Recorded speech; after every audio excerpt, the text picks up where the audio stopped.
Matahom nga kabuntagon mga kapaglaom. Ang atong hisgutanan ning adlaw Pebrero 2 mao ang atong morning devotional nga naguluhan reformador nga kinabuhi. Ug ang atong teksto makita sa Lamentaciones kapitulo 3 bersikulo 40 nga nag-ingon: Susihon ta o sulayan ta ang atong mga dalan, mamalik kita ngadto kang Jehova. Sa katapusang biyahe ni Bates human sa iyang pagkakabig, siya nagtuong ang iyang buluhaton dili lang sa pagkabig sa iyang mga tripulante ngadto sa Kristyanidad, kundili sa pagsiguro na sila magkinabuhi nga mga Kristohanon, bisan sa dili pagani sila mahimo nga sama ni ana. Busa sa pagsalop sa adlaw ni adtong Agosto 9, 1827 sa adlaw sa ilang pagbiya sa pantalan, iya nga gitigom ang iyang mga tripulante ug gisultihan sa mga tulumanon ug mga sulundan nga nagmando sa biyahe. Napakurat gayud kadto kanila nga nagbarog sa iyang atubangan. Dili lang sila mohunong pagpamalikas apan magpakita og pagtahod sa usag-usa. Pinaagi sa husto nga pagtawag sa ilang mga ngalan inay sa ilang mga angga lang. Labaw pa kabag-o nga kausaban mao nga dili sila makagawas kun Domingo samtang anaa sila sa pantalan. Hinunua gimantala sa kapitan atong sa ulugon ang igpapahulay sulod sa barko. Kadaghanan sa mga tripulante milingkod nga wala kalihok sa kahilom sa mao nga kamanduan. Ang uban naningog sa pagsupak apan unsa man ang ilang mahimo. Gani naglawig naman sila sa dagat nga mudangat tingali sa 18 ka bulan. Apan wala pa ikahulog ang tinuod nga bomba. Ang Empress gipahibalo ni Bates usa ka barko sa pagpugong sa kaugalingon. Walay bino o makahubog na ilimnon ang isakay sa barko. Ug kon mahimo pa iyang danihon sila sa dili na pag-inom ug makahubog na ilimnon bisan sa pagdunggo na sa barko. Niadto nga punto miluhod si Bates ug nagpahinungod sa iya nga kaugalingon ug sa iya nga tripulante ngadto sa Dios.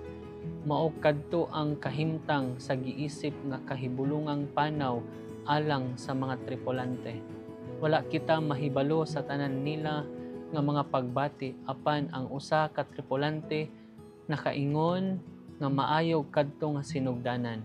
Sa ilang panakayan ug labing ubos usa ang nagtuo nga kini usa kadili maayo nga sinugdanan. Niadto nga panaw nagsugod si Bates pagbaton sa labaw kamaayo nga pagsabot bahin sa igpapahulay. Ang biyahe nagasaksi sa iyang pagbasa dili mo minus 2 ka beses sa libro nga 5 Discourses on the Sabbath ni Seth Williston.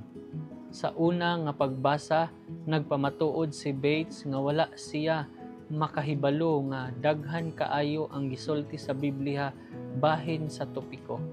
Natural, iyang namatikdan nga giusab kini ngadto sa nahauna nga adlaw sa semana.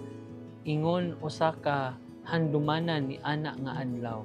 Sa pagkabanhaw nga madaugon ang atong manluluwas gikan sa lubnganan. Pipila ka semana sa ulahi nagsulat siya nga sa nadugang ang akong pagbasa ug pagpamalandong niini nga balaang adlaw. Nadugang ang akong pagtuo sa kakinahanglanon sa pagbantay niini nga balaan sa tibuok adlaw. Ang Kristyanidad nakahimo og kalainan sa kinabuhi ni Bates. Nakapausab kini sa matag bahin niini ug busa kinahanglanon kini kun atong nakaplagan si Kristo ingon nga manluluwas og Ginoo. Ang pagsunod sa iya nga mga lakang mao ang pagkinabuhi nga lahi kaayo sa kalibutan sa atong palibot. Mag-ampo ta mga kapaglaom.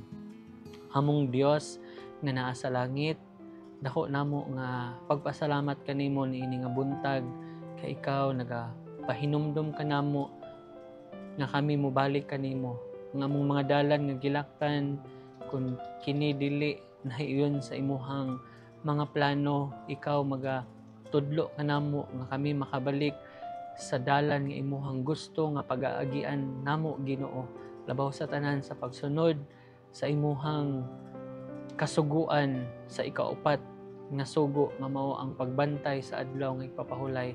Dako namo nga pagpasalamat nga ikaw adunay balaan nga adlaw gigahin alang sa imong makatawhan.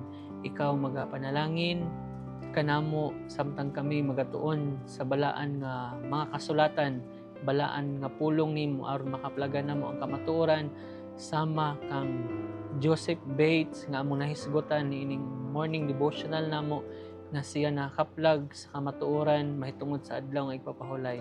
Ikaw magapanalangin kanamo nini nga buntag labaw sa tanan sa mga kapaglaom namo nga naminaw nga ang imuhang mga tulumanon kini ilaha usab nga pagasundon pinaagi sa paggiha sa balang espiritu. Ikaw makikauban kanamo nining adlaw, among hangion ang imuhang panalangin, ang tanan isalig namo Ginoo sa pangalan ni Hesus nga among Dios ug manluluwas.